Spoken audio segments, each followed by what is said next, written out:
So guys, today we're going to be taking a look at Jinx Draven. We're going to be going over, we're going to be doing a part 2 because I did promise everyone that we were going to be doing a part 2 if part 1 did well, and part 1 did do pretty well. So I'm pretty happy with that, and I really want to just talk about this deck a little bit more because this deck is pretty complex. I wanted to talk, people were asking me about the some mulligans. People had been asking me about the mulligans, about matchups, and I wanted to just kind of do like a part 2 and talk about some of the mulligans, some of the matchups.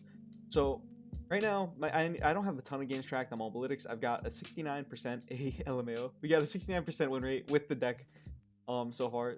So it seems like it's doing pretty good. I think it's a pretty strong deck.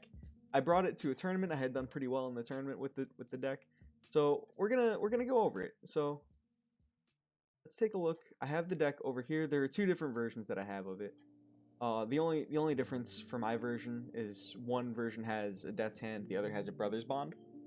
I think it's also cool to experiment with the, what's the name of the card? The Suit Up. I think Suit Up is also a pretty interesting spot to be trying in that spot. This last one slot of the deck there's so many things you can do with it. But I thought we could go over some of the mulligans and some of the matchups. So we'll do a couple mulligans just off the bat.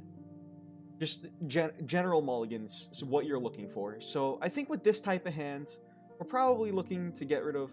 Well, it's interesting, right? We definitely don't want two rummages. Draven, I think, is pretty much always a keep. Visions is one of your strongest cards, to be completely honest. Oh, can I not undo the selection once I've chosen it? Oh, I can. Yeah, okay. So I think with this hand, you can try to be a little greedy and keep this Visions. But I think if you're going second, I think you're good too. It's a little better to keep the Visions. Well, I guess it doesn't really make that much of a difference. The thing about this Visions is you're really looking for the jury rig, so I think it's important. I think it's okay for you to get rid of the Visions and look for something else. So in this spot, we'll get rid of that. And we have a pretty reasonable curve here, right? Hold on. The way. We got this jury rig. We got exactly what we were looking for. I couldn't see the cat was in the way. Jury rig. So yeah, this is kind of a perfect hand, right? We don't have a turn 1, but we're okay banking on turn 1 with this hand. We have the Boom Crew to attack on turn 2, or if we're attacking on 3, we have Draven to be attacking. So we have we're setting up a solid attack with that. We have something to discard, and we have the Axe. So I think that's pretty solid. So another one, this is a hand that we're probably just looking to get rid of these two. We don't really want this Visions. We don't really want this Augmented. We get rid of these two. And now this hand it's kind of hurting, right? We don't really have a lot going on here. But as soon as we find a discard enabler, this hand kind of starts to pop off. If we find like a rummage, this hand becomes insane. But this is a kind of sketch hand going into it. Here we have a Legion Saboteur. I think if you're playing against something like a control deck, you could keep the Jinx. I tend to not keep Jinx a lot. I think I would do something like this. You could even keep Poro Cannon and Visions, actually. And maybe if you find something else that you can discard, like a Jury Rig, you can have a pretty nuts opener. Where you go, like if you find a jury rig and another discard enabler, you're able to play out the cannons, and then you're able to vision on your cannons. So that's a pretty strong hand. So I think that's enough of just some general mulligans. Let's talk about some of the decks that we could be playing against, and some of the ways you might want to mulligan against them. So one of the best decks in the format right now is going to be Swain TF. Now the thing about Swain TF that's tricky is this matchup has a lot of AoEs. It's got Make It Rains, it's got red cards, and that makes things pretty tough, to be honest. And this is probably one of your harder matchups. So against this deck, if you're going first, you're going to want the Legion Saboteur. If you're not going first, you're not going to want the Legion Saboteur because this card gets eaten alive by Make It Rain, and you want to be getting at least your 3 damage. Oro Cannon is okay to keep. You probably want to be mulliganing like this against them. Now this hand is okay.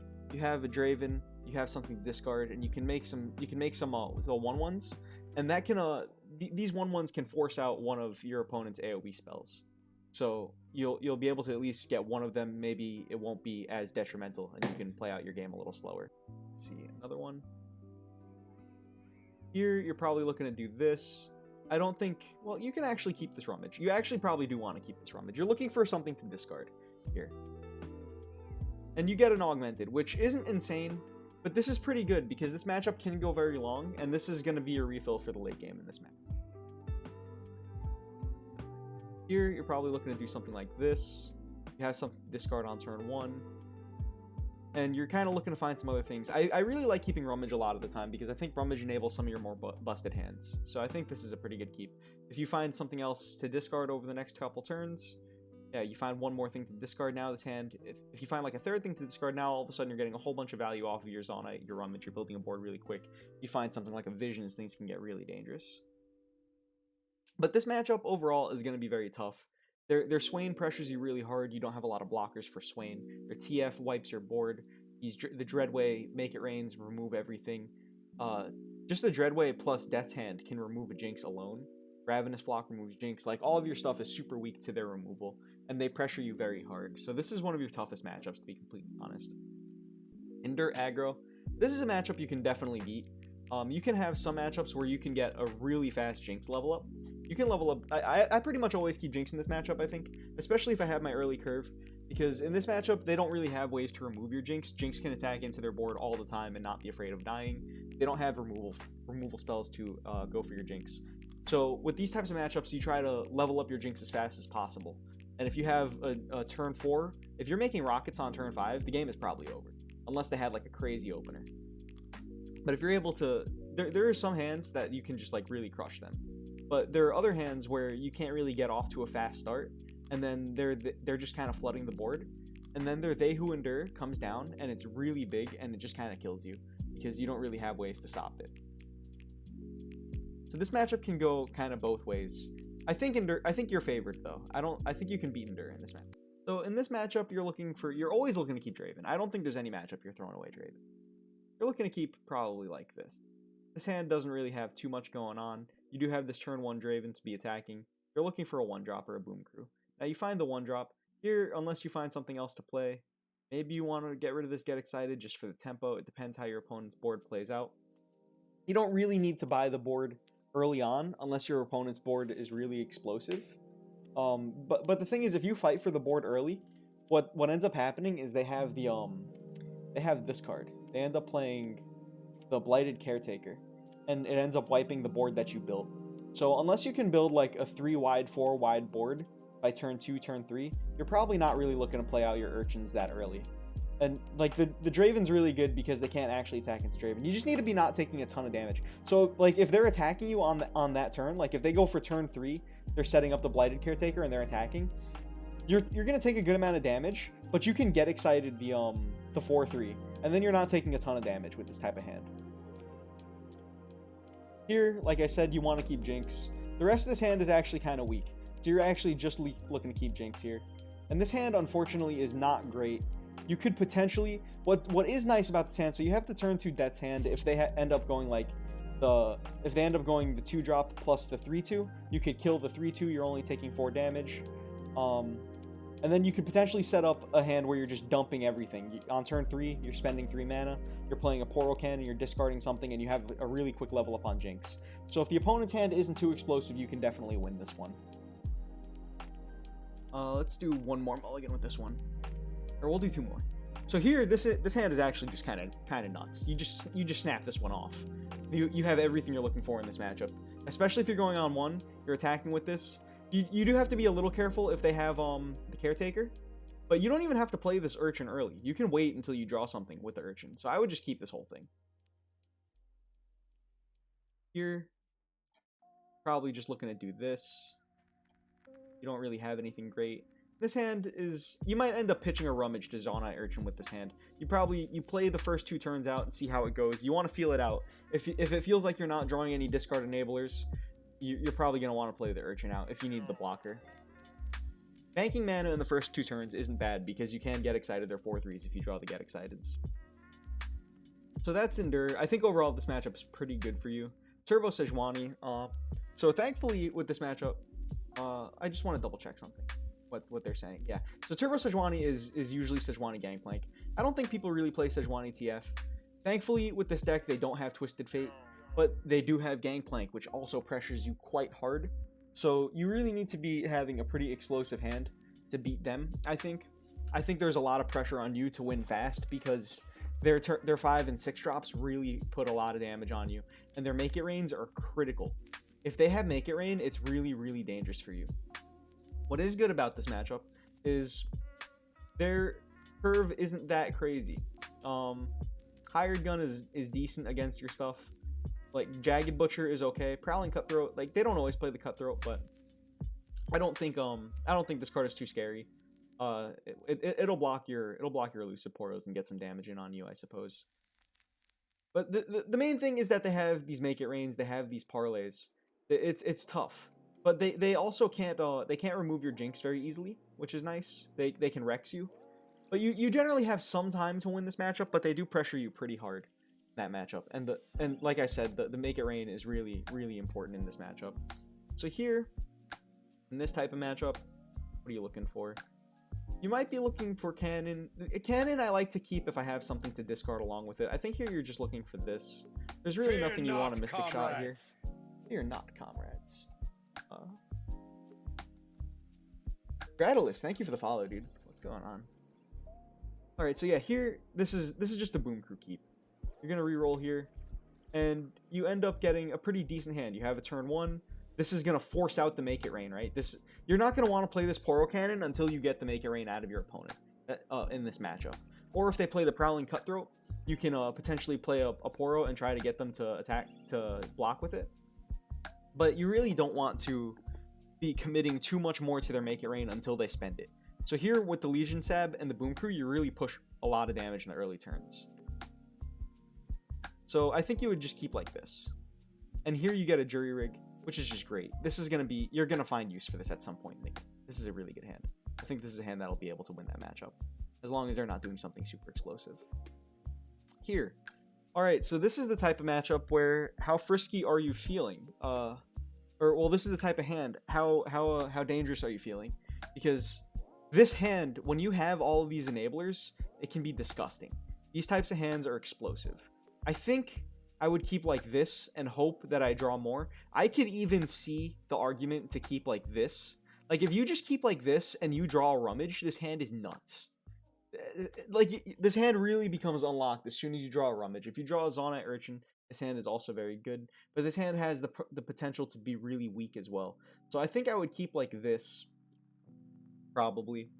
And I'd re-roll it. Hope I draw that Rummage. We get the Legion Sab, which is okay. They'll be able to attack on the... If you're attacking on the first turn, you'll be able to get some damage in on that turn. Maybe force out a block. If they have a unit that they play on turn 1, what you can do is you can cannon the Chompers. You can pull the Chompers. You can pull with the Chompers, you force 3 damage, and then you have another attack, maybe. This hand has potential to go down, to really not go great for you, because this hand really wants to play into the Make It Rain. So this is a kind of a sketchy one. I don't know if that changed. So here,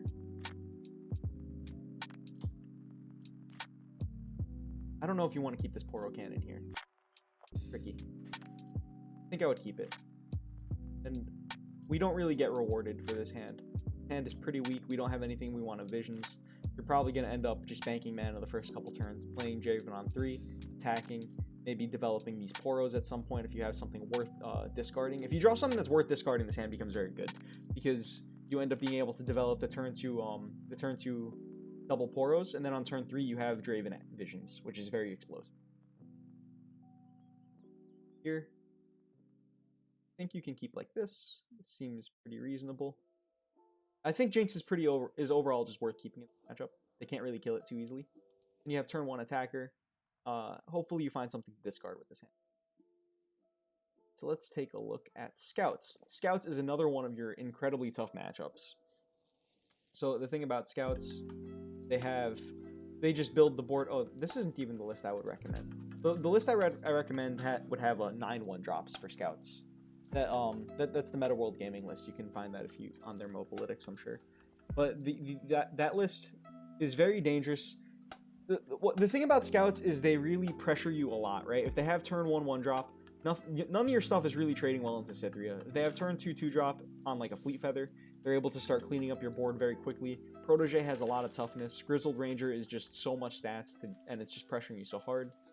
Bannerman just makes the board unbeatable, and then Genevieve kills you immediately, pretty much. This matchup is really tough. You do have ways to win if you can go under them. If they stumble a little bit on their curve, and you don't stumble, that's definitely the way you win the matchup.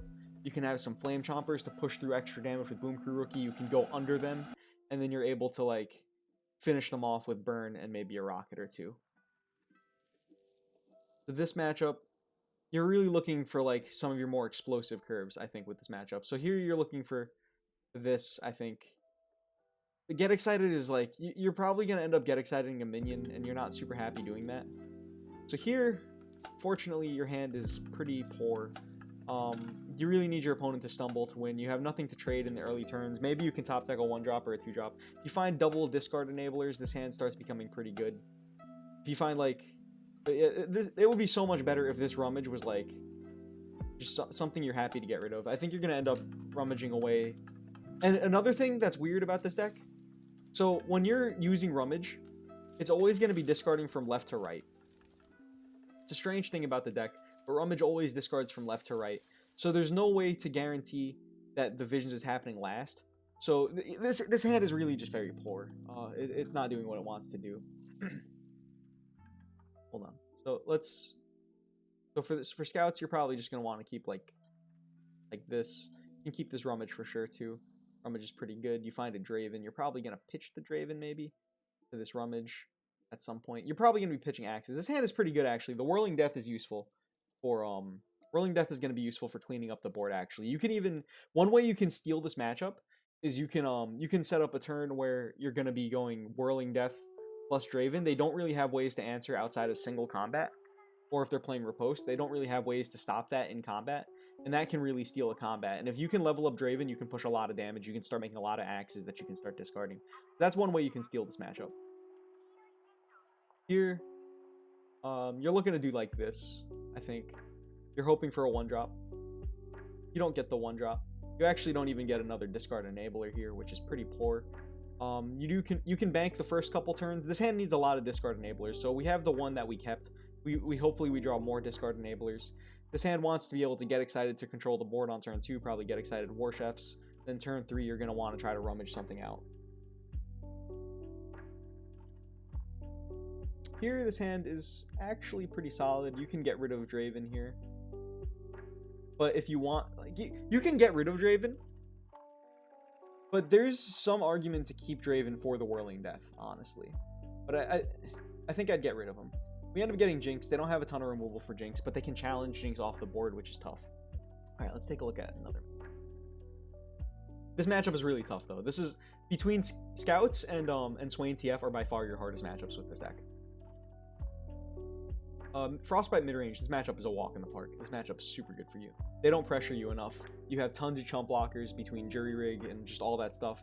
You just put so much stuff onto the board. You can chump block all day long. An important thing with this matchup is to not be attacking with Jinx. If you attack with Jinx, that's how you lose this matchup. Because you attack with Jinx, you get Harsh Winds. All of a sudden, you lose the game. You get Ironed or you get Brittle Steel. Now you just lost the game. That's how that matchup goes really poorly for you. But generally, you just kind of out-tempo them. You have chump blockers for all their stuff. Some of their stuff can't block, like the Glory Seeker. This stuff is just weak, right? The Sentry and the Archer doesn't block well against your stuff. You get to usually get the board in the early turns. At some point, you put down a Chompers, and you push one more really devastating attack turn, and then you just finish them with Burn is usually how this matchup is going to go for you.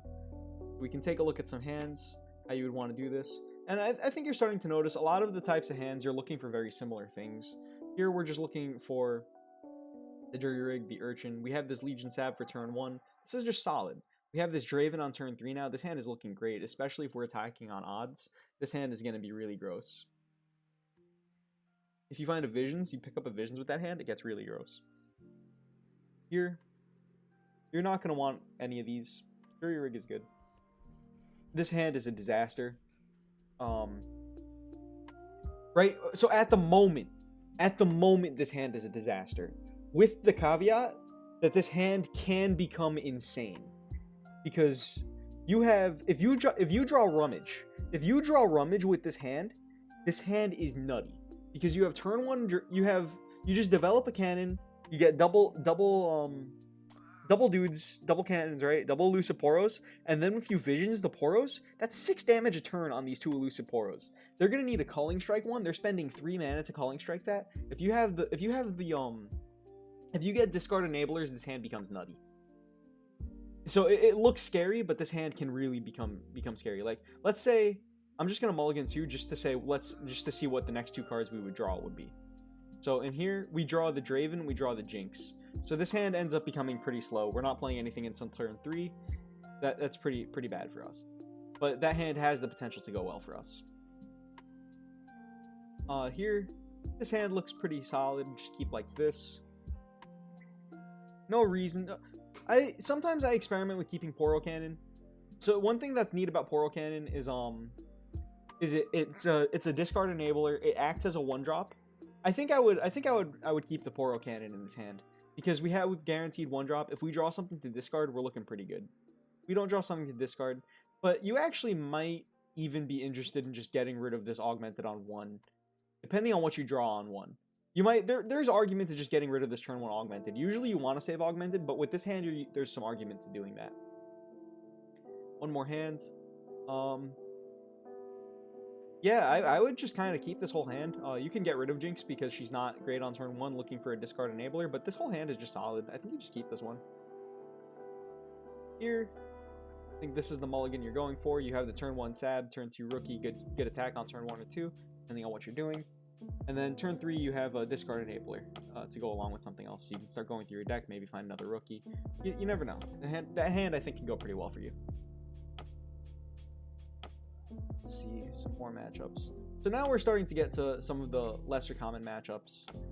So we're not going to talk about all of them as in depth. I think we've gone over a lot of the mulligans already. So I think you guys kind of get the idea of how these mulligans are going to work. So Lulu Demacia. This matchup is like the mid-range deck, right? Like Scouts. But this one I think is easier for you than Scouts. They don't usually play as many Genevieves. They don't play Cythria either, so they don't pressure you as hard. Your Poros block Young Witch really well. I think this matchup just goes better for you. Pirate Aggro. This deck is very similar to Turbo Sejuani, and just that it pressures you a lot. This is a tough one. It's not that tough though. But they do pressure you very hard. As TF, all Twisted Fate matchups are going to be very easy for you, for the most part. I don't think any of them are very difficult. Check out my article on Jinx Draven. You can find it on Tempo Storm. So we'll take a look at it through here too. We'll run it down mid. So we did a lot of the mulligans already, so we don't need to go over the mulligans. But like we said, Swain TF, really bad matchup for you. Sejuani GP. This one is tough, but you can win it for sure. Targon Allegiance, this matchup, they heal a lot, but you can definitely out-tempo them. So it depends a lot on the builds of Targon Allegiance. Now, so recently we're seeing, in Targon Allegiance, what we're seeing is they're going more into this Radiant Guardian style build, and now even some of them are going into Lux, and they become this really heavy value deck. And so Lux for them is very clunky. The thing, this matchup ends up becoming all about the Radiant Guardian. If they draw 1, the matchup becomes very tough. If they draw 2, it becomes really difficult. If they have 1 and 2 plus a way to do a combat, like a single combat or like single combat or concerted, this matchup becomes impossible. But you can run over them. There are some hands where you just explode and they can't deal with like an early visions hand. If you have an early visions on turn 3 where you're hitting 3-4 units, the game's over. They can't keep up with that. You're going to be able to burn them out in a lot of spots.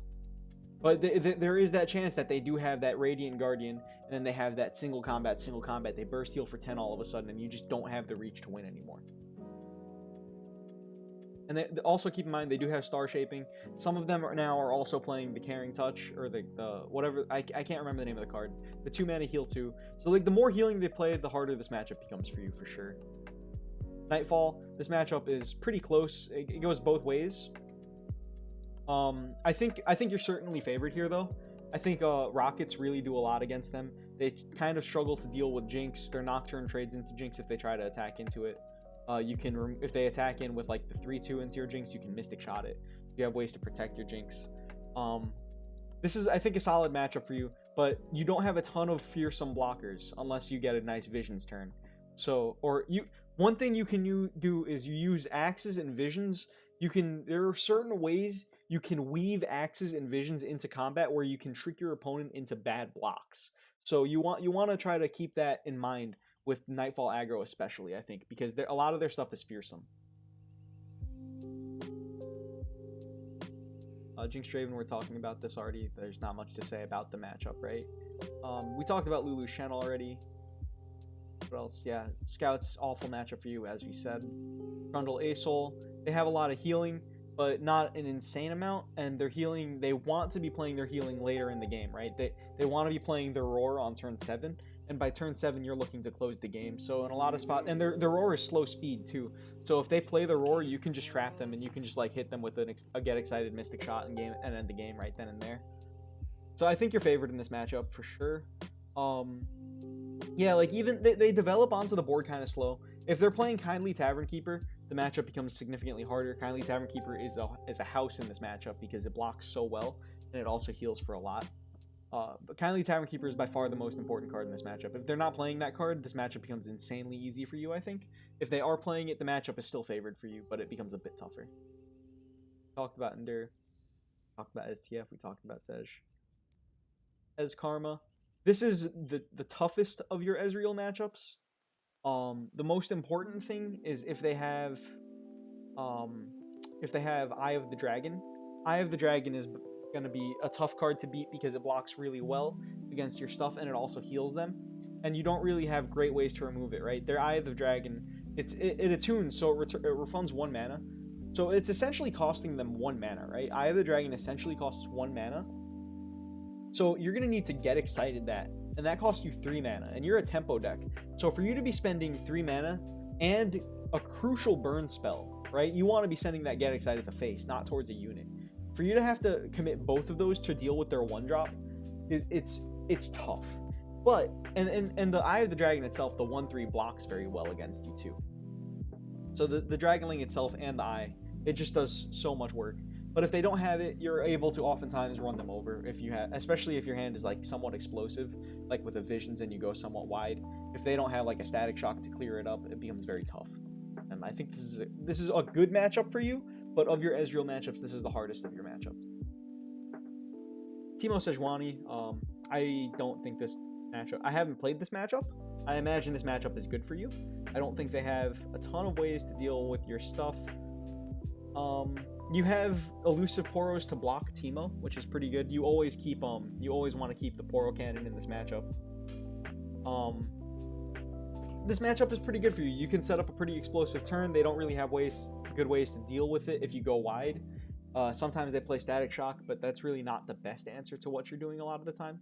They're gonna need to have Thermal Beam for your Draven or for your well, they can get excited your Draven. But they're going to need to have a way to remove your Jinx, especially if she's leveled up.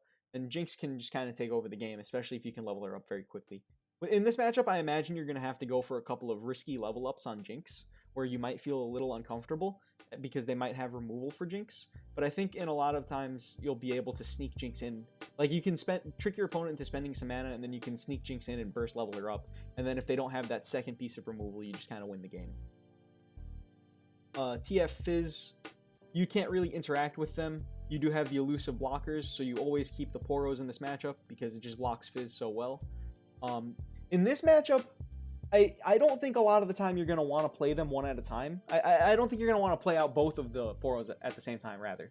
You're going to want to stagger them. You're going to want to play them one at a time because they're going to be able to block Fizz. You don't want to lose them both to Twisted Fate or to make it rain. So an important thing with this matchup is to stagger out the way you're playing your Poros. Poros are very important in this matchup. But you can generally just outrace them. Pound for pound, they don't really do too great against your cards. You can just set up a very explosive turn, and a very explosive board rather, and just kind of beat them up really quickly. Targon Ezreal, this matchup is a walk in the park. This matchup is so easy. They don't do anything. This deck doesn't do anything. They don't have any blockers. They don't have... The only card that they have in their deck that's like really great is Vi. Vi is really tough for you to deal with, but otherwise their deck is just a bunch of removal, and your deck is a bunch of removal, but you're faster than them, so you can send your burn to the face and to their units, whereas they have to send all of their burn to your units, and then you're drawing just as many cards as them, but eventually you play Jinx and you draw an extra card, or eventually you play an Augmented Experimenter, and then you draw a bunch of cards, and then you find another Augmented Experimenter, and then you find more cards, and then you just beat them because you have more card advantage than them a lot of the time in this matchup. This is one of your best matchups as this deck for sure, in my opinion. Hecker and Midrange, they could pressure you really well, but you do have a lot of ways to block their ephemerals.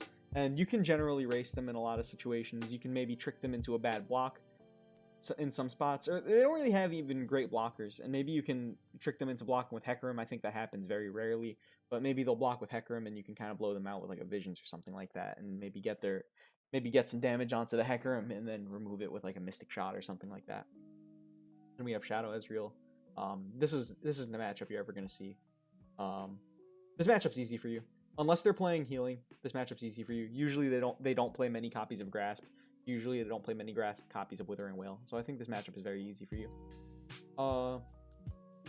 Yeah, we're not even going to talk about the matchups. Are gonna actually, hold on. This one actually might be tough. This matchup could actually be tough. Because this matchup plays I'm certain it plays Radiant Guardian, and I'm certain it plays the Demacia combat tricks. And the matchups that play that are going to be very difficult. Poros, you should slap this. But this matchup actually might be tough. Radiant Guardian decks are very tough for this deck to beat. So we went over a lot of the mulligans. We went over pretty much all the matchups you're going to see. Let's take a look at some other variants of this deck. So this is the deck I play. This is my version of the deck. Sometimes I won't play the Death's Hand. Sometimes I'll play a Brother's Bond. Sometimes I'll play a Suit Up. You can also play, what is it? Those are the ones that I'm generally going to play. You can play Fervor, but I don't think Fervor is good in this spot, to be honest. There isn't really too much else to say about this list. I think this list is very strong. I think you're going to do very well about this list. I think there's really not much to change. I think this is really the only spot you can change. I really like the rest of the list. I wouldn't change anything else about the list. It's just this one Death's Hand. But for another list that you might see, this is a list that I know Zinc Elemental champions quite a bit. I don't believe he's the one who made the list. I don't know who made this list in particular, but I believe he told me that he was not the one who made this list. I believe he gave me a different name. So credit to that person, whoever that person is. Now this list is quite different from my list, actually. Let's see how many cards that we actually have in common. 3, 6, 28 cards. So we're 12 cards off. We're 12 cards off from this deck. So there's actually quite a bit of difference in this list. My list isn't playing House Spider. House Spider is excellent with Visions. It sets up explosive turns. I don't play Sump Dredger. I think Sump Dredger could be an interesting spot. I think House Spider and Sump Dredger could both be a good choice to use in this Death's Hand slot as well. I'm not playing Astute Academic. Instead, I'm playing the 1/2 that pushes more damage. I don't like this card because it gets blocked pretty easily, but this card does have potential to do quite a bit of damage. And this card also doesn't die to get excited and make not get excited. It doesn't die to make it rain. It doesn't die to red card. So there is value in not playing it, or in playing this card for sure. But my list is looking more to burn out really quickly. This list, on the other hand, is looking to build up a board that has a little more longevity, so that it's able to set up a strong crowd favorite. And then, I mean, it's not always going to be winning with crowd favorite, right? But it's going to oftentimes be trying to set that up, trying to beat you up with like a Brother's Bond that it's going to sneak in a strong Visions turn, and then get some Get Excited damage in. This deck isn't really as much of a burn deck as the other one. This deck isn't playing the 1 mana 2/1. This deck isn't playing the Boom Crew Rookie. This deck has significantly less reach and is instead relying on unit combat to get a lot of that damage in. So where do I think this deck is going to be moving? Where do I think it's going to be going moving forward? I think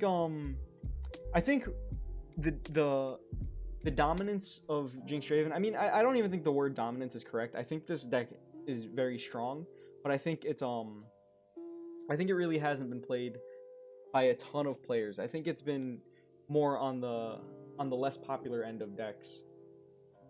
But I think this deck is very powerful in the hands of the people who have played it and learned it correctly, though. So I don't think dominance is the correct word, but I think it is a quite powerful deck. And I think this deck is going to be a powerful deck, but the way I see the format moving right now, I don't think bodes well for Jinx Draven, because we're seeing more Radiant Guardians. I think this card is really starting to pick up in popularity, and that card is just tough. It's really, really tough to beat that card. It heals so much. On average, it's going to be healing for 5, 10, 15, sometimes 20 points of damage in a game. And for you to remove that card, you're going to have to Get Excited it, and then you're going to have to Mystic Shot it, you're going to have to block it. And then once you finally get it off the board, just before they get it off the board, they're going to single combat with something. So it's just going to blow you out even more, and it's going to get so many cards out of you. It's like that card is so impossible for this deck to deal with if things go good for your opponent. And they don't even need to go that good. They just need to like go okay for your opponent, and then Radiant Guardian just wins the game for them. But I think if the dominance of these Radiant Guardian decks, or if the popularity rather of these Radiant Guardian decks doesn't stay, and if it's only for a limited time, my path of domination. I think if it's only Tesh, thank you for the sub, dude, much appreciated. I think if it's only for a limited time, I think we're gonna see the Jinx Draven deck really start to pop off again.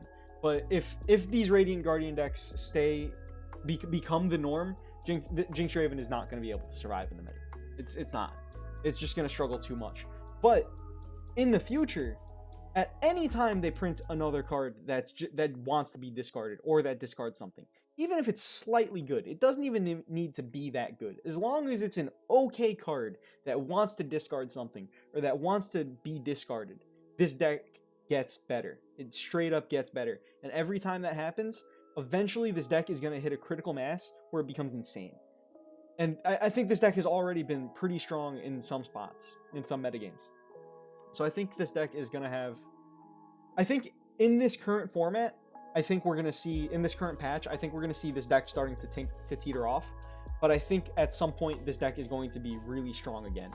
And I think we're going to see it pop its head up every now and then, for the time being. And I think that's about all I have to say about Jinx Draven at the moment. I really like this deck. I think it's got some really good spots in the metagame, but it's got some other matchups that are really tough. But the matchups that are good for it are like, they're really, really good for it, especially if your hand especially if you just have these hands where you're getting the gas that you need. If you get your Augmenteds, if you get your Jinx, you're just flowing through your deck, and your hands are just going to be explosive. They're going to be devastating. And if you play them out well, if you know when to trade with your chompers, you can just force through even more damage. What's the perfect mulligan and perfect curve for turn 1 to 5? For this deck, what would my ideal hand be for this deck? There are a few hands. Like it's hard to say it depends on what we're playing against, right? If you're not playing against something that has red card, if your opponent is just playing a slow hand, and you know like their deck doesn't do anything on the first couple turns, imagine if your first couple turns is like Legion Saboteur, Legion Saboteur, Legion Saboteur, and like Jinx. Like that's gonna blow somebody out. Like Jinx and like an Augmented later on, you're gonna destroy somebody. But if we're looking for more of like a macro, what type of hand you're looking for, because we did go through a lot of the mulligans earlier, but like on a macro, you're usually looking for a jury rig, you're usually looking for a rummage. Poro Cannon is definitely worth keeping in a good amount of spots, not in all of the spots, but you're not looking for specific cards all the time. The only cards that are specific that you're looking for all the time is like Jury Rig, Rummage, Draven. I think that's it. I don't think there are any other cards that you're like always looking for.